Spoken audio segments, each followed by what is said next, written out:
Good morning, good afternoon, good evening दोस्तों। Kevin sir back from personal tutors, standard 9th history playlist आप लोग देख रहे हैं। चैप्टर है Nazism and rise of Hitler. Topic जो मैं आपसे डिस्कस करने वाला हूं that is the box 2 at the end of the chapter, Mahatma Gandhi writes to Hitler. ऐसा नहीं है कि हिटलर के एक्शंस को रिमाइंड करने के लिए, रिकॉल करने के लिए या उसको चेताने के लिए लोगों ने कोशिशें नहीं करी थी। There were people who actually took steps or measures to go ahead and speak to him. अब उस वॉर रिडन एरिया या वॉर प्रोन एरिया में जाके बात करना तो पॉसिबल था नहीं दोस्तों। तो कुछ लोगों ने उन्हें लेटर्स लिखे, उसमें एक थे हमारे बापू। दोस्तों, this letter was written to Adolf Hitler at Wardha, central province उस वक्त था। डेट है जुलाई 23, 1939 की। आप स्टार्टिंग से वो रिस्पेक्ट लेवल देख सकते हैं इस लेटर में। माइंड इट, ये लेटर तब लिखा गया था जब वॉर शुरू नहीं हुआ था और ये प्रूव हो रहा था that Hitler may go ahead and carry on a war. Mahatma Gandhi को हम लोग किस चीज के लिए जानते हैं? नॉन वायलेंस के लिए। उन्होंने पूरे रिस्पेक्टफुल अंदाज में हिटलर को लेटर लिखा with an opening, Heil Hitler. Heil Hitler is basically a salutation. Berlin, Germany. Dear friend. शुरुआत में ही वो कह देते हैं प्यारे दोस्त, मित्र। Friends have been urging me to write to you for the sake of humanity, but I have resisted their request because of the feeling that any letter from me would be an impertinence. मुझे बहुत सारे मेरे दोस्तों ने कहा है कि इंसानियत के नाते आपको मैं एक पत्र भेजूं, लेकिन मुझे हमेशा ये लगता है कि मैं अगर पत्र भेजूंगा तो वो मेरी एक गलत कारगुजारी होगी। That would be a wrong doing from my and. Something tells me that I must not calculate and that I must make my appeal for what ever it may be worth. मेरे अंदर कुछ आवाज मुझे सुनाई दे रही है जो कह रही है कि मुझे कैलकुलेटिव नहीं होना है। मैं ये नहीं बोल रहा हूं तुम सही हो या गलत हो, लेकिन जो चीज मैं बोलना जा रहा हूं ना, वो काश बोलने लायक लगे आपको कि हाँ किसी ने इसको बोला है। It is quite clear that you are today the one person in the world who can prevent a war which may reduce humanity to a savage state. एक चीज बहुत क्लियर है कि जो वॉर आगे होने वाला है now, Gandhi ji, Mahatma Gandhi was actually perceiving the second world war. First world war के हालात लोगों ने देखे थे 1914 से लेके जो शुरू हुई थी जो हालत, उस वक्त जो चीज़ें 1913-14 के टाइम पे जो हुई थी ह्यूमैनिटी की हालत, वो हालत गांधी जी चेताना चाह रहे थे कि तुम ही वो इंसान हो जो इस वॉर को रोक सकता है, क्योंकि ये वो वॉर है जो ह्यूमैनिटी को एक ऐसे स्टेट में ले आएगी कि हम भरोसा भी नहीं कर सकते हैं। Must you pay that price for an object, however worthy it may appear to you to be?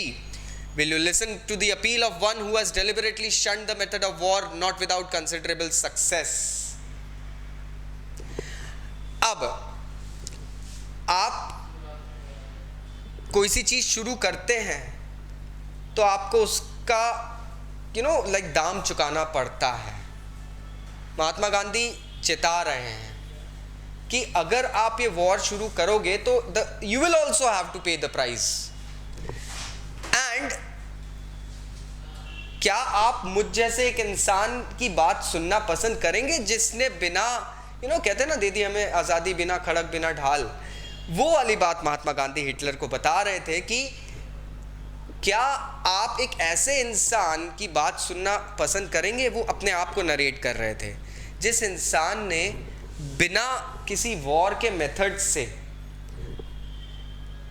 किसी साइंस के तरीके से अपनी बात मनवाना शुरू करा है।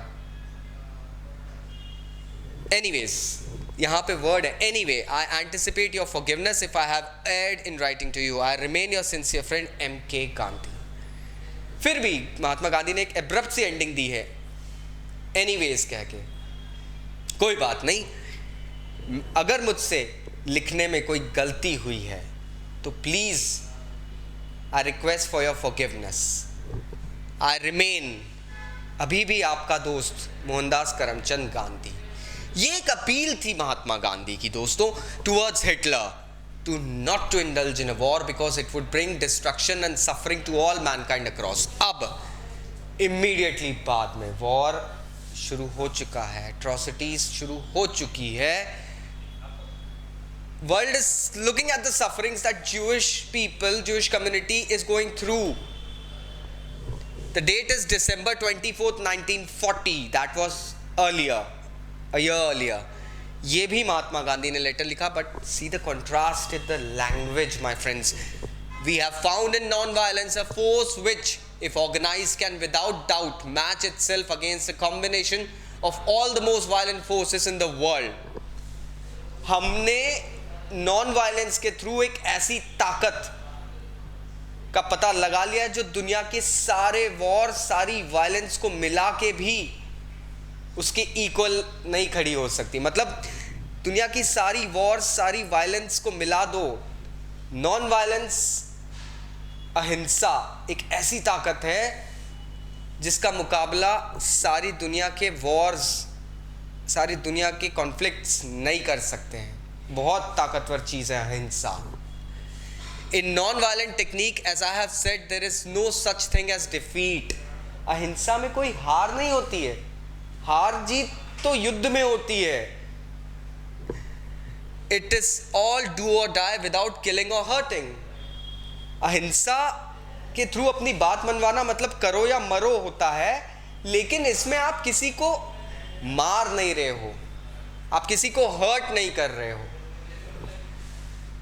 It can be used practically without money and obviously without the aid of science of destruction which you have brought to such perfection. अहिंसा को किसी पैसे से नहीं खरीदा जाता है. युद्ध के लिए वेपन, जामरी लगती है, खर्चा होता है, इकोनॉमीज डाउन होती है. युद्ध के लिए साइंस, वेपन्स डेवलपमेंट के लिए साइंस लगता है. अहिंसा का पाठ पढ़ाने के लिए कोई साइंस नहीं लगता है. और इस लाइन में again Mahatma Gandhi saying the science of developing the destruction which you have brought to such perfection. आपने तो साइंस का इतना उपयोग कर लिया है भैया कि आप इतने परफेक्टली चीजें डिस्ट्रॉय कर रहे हो. Talking about the gas chambers and all. Again it is a marvel to me that you do not see that it is nobody's monopoly. ये बहुत अच्छी बात है. मुझे एक चीज दिख रही है कि आपको ये समझ में नहीं आ रहा है कि ये जो आप डिस्ट्रक्शन कर रहे हो, आप जिस वॉर में जीतने का सपना देख रहे हो, ये किसी की मोनोपोली नहीं है, किसी एक के पास हमेशा के लिए नहीं रहने वाला है. If not the British, some other power will certainly improve upon your method and beat you with your own weapon. अगर ब्रिटिशर्स को कमतर आंक रहे हो तो एक चीज याद रखना, कोई सा दूसरा नेशन तुम्हारे इसी साइंस को और बेटर वे में रिसर्च करके तुम्हें ही कहते हैं ना the taste of your own curry वाली बात, तुम्हें ही उसका स्वाद चखाएगा. You can see the contrast. अब महात्मा गांधी की इस वॉइस और उनके वर्ड्स बहुत ही ज्यादा हार्श है दोस्तों. You are leaving no legacy to your people of which they would feel proud. तुम अपने देश के लोगों के लिए कोई ऐसी लेगेसी छोड़ के नहीं जा रहे हो जिससे उनका सिर शान से ऊंचा होगा गर्व से कि हम लोगों ने ये करा था हमारे नेशन के लिए. For the upcoming generations they cannot take pride in a recital of cruel deed however skillfully planned. ये गौरवान्वित होने वाली बात नहीं है उन लोगों के लिए. एक विभत्स कार्य को, एक क्रूअल कार्य को, एक मास किलिंग, एक पूरा जेनोसाइड क्रिएट करने को आप अपने आप को गौरवान्वित नहीं महसूस कर सकते उसमें. You have to go ahead and feel guilty about it. I therefore appeal to you in the name of humanity to stop the war. Mahatma Gandhi again said him कि इंसानियत के नाते कम से कम इस वॉर को बंद करो. Again, I am your sincere friend M.K. Gandhi.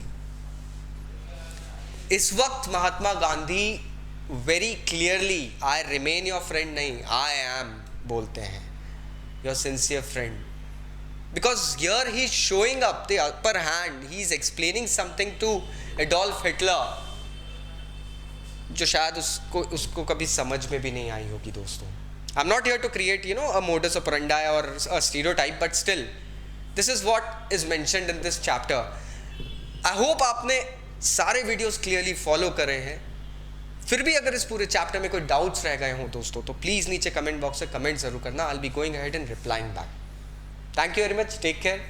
Bye bye.